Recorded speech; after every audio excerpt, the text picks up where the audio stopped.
Sometimes you just need a sweet drama to pass the time. Does the new Netflix original All Together Now fit the bill?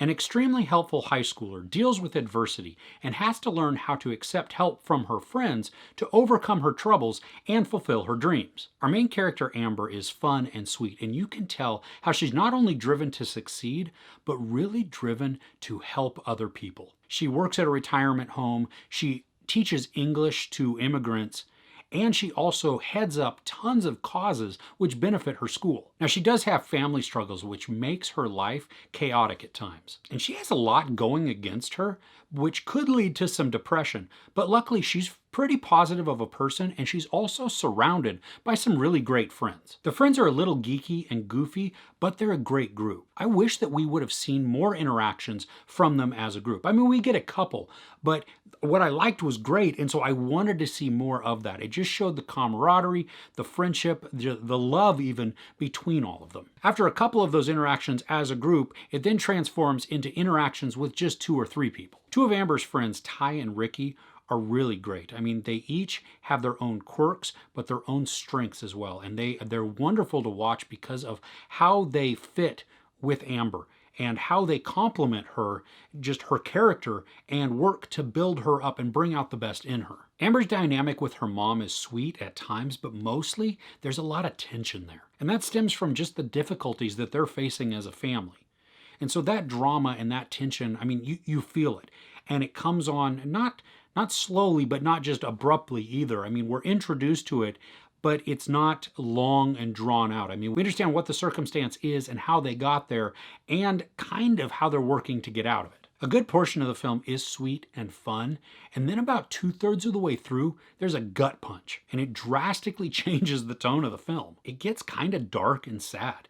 And because it's a drama, they want to use this tonal shift to illustrate growth in our characters and also show the change that should come about. But wow, I was really not expecting what happened. Now, the film isn't going to leave you in the bell jar, but the climax and the resolution feel rushed. I'm all for happy endings and prefer them a lot of the time, but I also don't want to feel cheated or just rushed and pushed into a resolution that didn't necessarily earn it, especially in that briefness. I want to be taken on the journey. I was taken on the journey at the first part of the film where it's setting up all of the characters and it's setting up the story and I'm understanding all of the dynamics.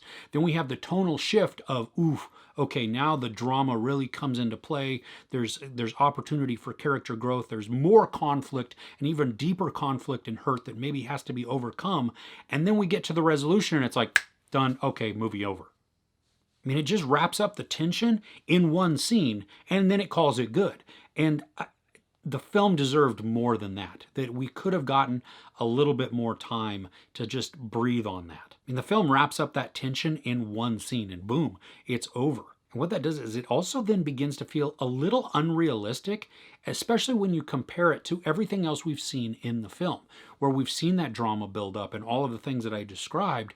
And then, so that kind of does feel real. I mean, you can see how that plays out in somebody's life, but then one moment changes everything around. I don't know, doesn't really strike true. There's a lot in this film that is obvious, but it didn't bother me.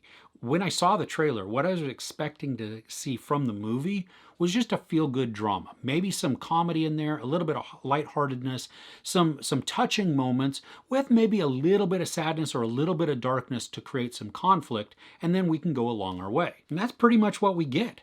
I mean, it's not a terribly deep movie, but it is entertaining. This is a fun, casual watch, and we even get some brief scenes with Fred Armisen, and that's fun too. Overall, this is a pretty good watch. I mean, it fits the bill if you need some drama, if you want to see some character growth, if you want to just see some good friends interacting, even though it's kind of surface level all the way across. There's no sex, nudity, or violence, but there is some profanity. I give All Together Now 3 out of 5 couches. Are there any feel-good dramas that you've watched recently? Let me know in the comments below. I'm going to be doing an Ask Me Anything type video in a couple of weeks, and I would love to get your questions. I've put a link to my Google Forms in the description below. That way you can click on that and ask your questions, and away we'll go. If you enjoyed this review, please give it a like. Also, don't forget to share and subscribe. I'm Chris. This is Movies and Munchies. Thanks for couching with me.